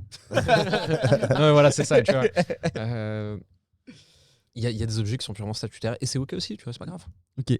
Tu nous as parlé de crypto tout à l'heure. Ouais. Est-ce que c'est une passion? Est-ce que ça Non. t'intéresse? Est-ce que c'est allez, c'est ton petit ticket de tombola dans le. Ouais, c'est ça. C'est en fait, si tu veux, j'ai moins de 5% de mon patrimoine là-dessus. Ok, ouais. C'est de dire, si un jour le monde se pète vraiment la gueule, on sait jamais, j'ai de quoi passer la frontière. Et si le système financier change radicalement, Je suis positionné. je suis positionné. Ok. Et si je perds parce que j'aime ce qu'il faut, c'est pas très grave par rapport à mon Ça patrimoine. vient pas. Voilà, c'est un peu ça, ça vient pas fragile. Oui, bah, j'ai c'est un exactement peu ça la le même, calcul, tu vois. même démarche. Vu ce que c'est en train de devenir, ce serait un peu con de pas en avoir du tout. Mais de mettre full crypto, ça serait Non, aussi débile. j'y crois pas assez. En fait, je crois profondément à la techno qui est derrière Hmm. et de ce qu'elle va donner dans le monde dans le futur. Mais je suis pas du tout certain que c'est les assets cryptoactifs qu'on a actuellement qui vont être ceux du futur. Peut-être même Bitcoin, en fait. Je sais pas s'il va. C'est quoi tes 3 cryptos préférés Moi, aujourd'hui, je suis exposé sur Bitcoin et Ethereum, bien sûr. Ouais. Je crois que j'ai un peu de Solana. Ok. Courageux. Ouais, mais enfin, c'était au moment où je l'ai acheté, c'était pas censé être courageux. Tu vois. Je suis parti en couille ensuite, mais je l'ai pas dégagé. Qu'est-ce que non, c'est tout, je crois. C'est tout. Ouais, mais surtout Bitcoin et Ethereum. Ok. Oui, puis après, ça sera peut-être pris par les États finalement. C'est là où tu dis que peut-être. C'est en cours, leur Non. euro numérique, c'est au programme. Hein. Non, mais ce que je veux dire, c'est que la technologie va certainement être utilisée, mais en fait reprise par les États, et donc Ouais. finalement, ce Ouais, qui est je créé suis par. pas sûr que c'est eux qui allaient en faire le meilleur truc, mais. Parce qu'il y a pas longtemps, il y en a un qui a essayé de sortir un cryptoactif. Je sais plus si c'était une banque ou un État européen. Et forcément, le code était public. Hein. Forcément, c'est des cryptos sur le blockchain. Et ouais, dans le code, c'était sale, quoi. En gros, sur un bouton, ils peuvent cramer. Ils peuvent prendre l'argent. Ils peuvent prendre l'argent, ils peuvent Ouais. le brûler, ils Ouais. peuvent faire ce qu'ils veulent avec. En fait, Exactement. c'est pas tout Ils peuvent à le fait- saisir. C'est pas tout à C'est fait ce qui est. décentralisé tout ça. Hein. Mais en même temps, c'était pas leur but. Hein. Non, et puis en fait, l'État aime tracer. La crypto-monnaie, c'est le seul truc où on peut tout tracer. C'est-à-dire que la moindre transaction peut être tracée. Ouais. Donc, Mais pour eux, c'est l'idéal. Hein. mais pour eux, Comment ça va se mettre en place, c'est tout. Mais c'est un des enjeux. Et... Foncièrement, qu'on trace mon argent, je m'en fous. Le problème, c'est ce que ça implique. Tu vois, demain, tu as un crédit carbone. Désolé, monsieur, vous avez pris l'avion une fois ce mois-ci, pas de viande rouge. Ouais. Je dis pas qu'il faut pas faire un truc pour le réchauffement climatique. Hein. Ouais. Je dis que s'ils décident de le faire comme ça risque de me casser un peu les. Bah, surtout quand t'es du sud-ouest. Et ouais, c'est ça. Si j'ai plus le droit de manger de jambon, faire la gueule, moi. Hein. Tu vas aller vivre ailleurs? C'est dans tes plans d'ailleurs ou pas? J'aime la France, j'ai envie d'y rester, j'ai toute ma famille qui est en France. La France m'a beaucoup donné, je paye mes impôts en France, ma société en France, etc. Je partirai que si ça part vraiment en couille, mais pas genre à cause des impôts ou quoi, m'en fous de les payer. J'estime que si t'en payes beaucoup, ok, c'est un peu confiscatoire, je suis d'accord, et en plus ils font n'importe quoi avec, mais bon, admettons, tous les pays vraiment cool, tu payes beaucoup d'impôts. Si je décide de quitter la France, c'est que le pays est parti en couille, genre qu'il n'y a plus assez de sécurité ou que le climat social est devenu trop tendu. C'est la sécurité pour toi la priorité? Ouais, sécurité, climat social, direction du pays. Mais je partirai pas pour les impôts, quoi. Ok. Et je suis pas parti en 2020 quand ils m'ont enfermé chez moi. Oui. Voilà. Est-ce qu'il y a une question qu'on t'a pas posée, qu'on aurait dû te poser ou que tu aurais aimé qu'on te pose, un sujet qu'on n'a pas traité, que tu aurais aimé aborder? Non, je crois pas. Non, on a déjà pas mal fait le tour là. Hein. Est-ce que t'as passé un bon moment? Ouais, c'était cool. Je crois que tu vas être parmi les podcasts les plus rapides. Ouais, synthétique. Ah ouais, non, Simple, efficace. c'est toujours comme ça.